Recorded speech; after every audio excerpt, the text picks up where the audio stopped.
सृष्टि बचपन से ही दिखने में सुंदर नहीं थी, लेकिन अमीर बाप की बेटी सृष्टि पर उसकी माँ जान छिड़कती। मेरी बेटी कितनी प्यारी है, भगवान सबको सृष्टि जैसी बेटी दे। सृष्टि धीरे धीरे बड़ी होती है। एक दिन सृष्टि की सहेली कहती है, तू दिखने में कितनी अजीब सी है, लेकिन मैं जानती हूँ हम सब में सबसे अच्छी शादी तो तेरी ही होगी। तेरे पापा अमीर जो हैं।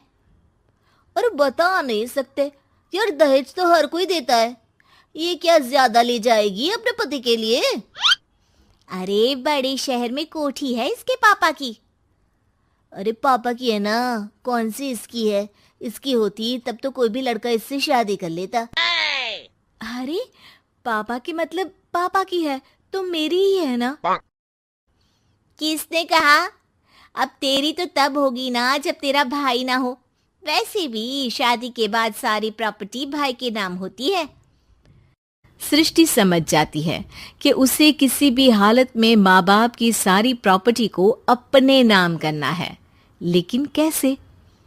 एक दिन सृष्टि का भाई शीनू कहता है, बहन क्या कर रही है? तुझसे एक बात करनी है। अरे हाँ हाँ करना, मैं तो तेरी बहन हूँ। बहन मेरी लाइफ में ना एक लड़की है, बहुत अच्छी है। मैं सोच रहा हूँ माँ और पापा से बात करूँ शादी के लिए। सृष्टि को समझ में आ जाता है कि भाई की शादी होते ही भाभी उसे एक दिन भी घर में बर्दाश्त नहीं करेगी। क्या बात है भाई, बताना कौन है वो? यार वो बहुत अच्छी लड़की है, पढ़ी लिखी है, मेरे साथ जॉब भी करती है। बस एक प्रॉब्लम है।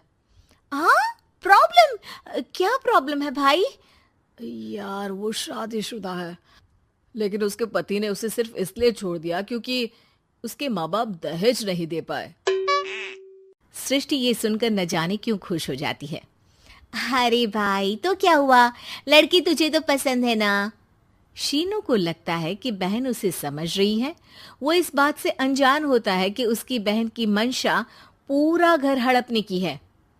सृष्टि अपनी माँ से कहती है, मम्मी मुझे तो बहुत चिंता है, पता है शीनू क्या कर रहा है? अरे क्या कर रहा है, वो तो काम पर जाता है और वापस घर आता है। नहीं ना माँ, वो यही तो नहीं कर रहा, बाकी सब कर रहा है। आपको पता है उससे प्यार है, और वो भी एक शादीशुदा लड़की से। ये क्या हो गया, मैं सोसाइटी में क्या मुंह दिखाऊंगी? अरे तेरे पापा तो यही कहेंगे कि मैंने ही उसे बिगाड़ दिया है। माँ देखो, मेरी बात मानो, पापा पर भी विश्वास करने की जरूरत नहीं है। अब आप ही बताओ, पापा इतनी देर घर के बाहर रहते हैं क्यों, बोलो? अरे बेटा वो तो नौकरी करते हैं ना।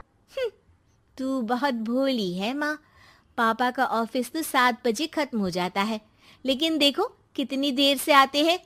अरे नहीं नहीं बेटा, ऐसी कोई बात नहीं है। सृष्टि माँ को एक औरत से बात करते पिता की फोटो दिखाती है। देखो माँ कैसे हैं पापा, मैं ना कहती थी कि पापा सही नहीं है। मैं तेरे पापा से बात करूंगी, दे फोटो मुझे। ओ माँ, वो तो डिलीट हो गई। लेकिन चल, तूने तो देख लिया ना, पापा से बाद में बात कर लेना, और हाँ मेरा नाम बिल्कुल मत लेना। हाँ माँ। अब क्या था, सृष्टि के माँ और पिता के बीच झगड़ा होना शुरू हो जाता है। सृष्टि के मन में क्या चल रहा था कोई नहीं जानता था। एक दिन, माँ सृष्टि के लिए एक लड़का देखा है, वो लोग शाम को उसे देखने आने वाले हैं। और हाँ माँ, एक खुशखबरी, मैं और पापा मिलकर एक नया बिजनेस ट्राई कर रहे हैं। शाम को लड़का आता है, सांवले रंग का। सृष्टि को तो बिल्कुल भी पसंद नहीं आता। लड़की की माँ कहती है, लड़की का चेहरा तो कोई खास नहीं, लेकिन अगर मेरे बेटे को आप लोग सेटल कर दें तो मैं उसकी शादी आपकी बेटी से करवा दूं। सृष्टि को लड़का बिल्कुल पसंद नहीं था। उसे भाई पर गुस्सा आ जाता है।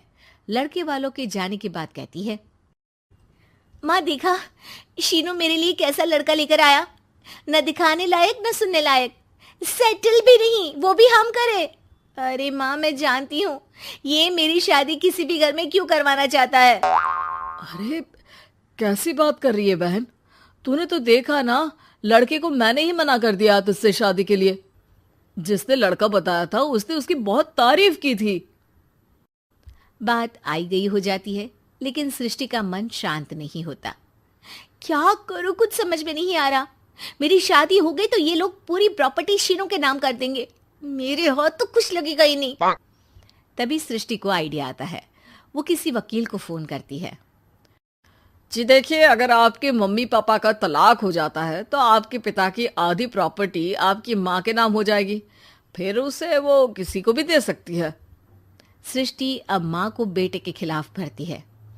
माँ, शीनू पर नजर रखा करो, वो जिस लड़की के प्यार में है ना वो शादीशुदा है।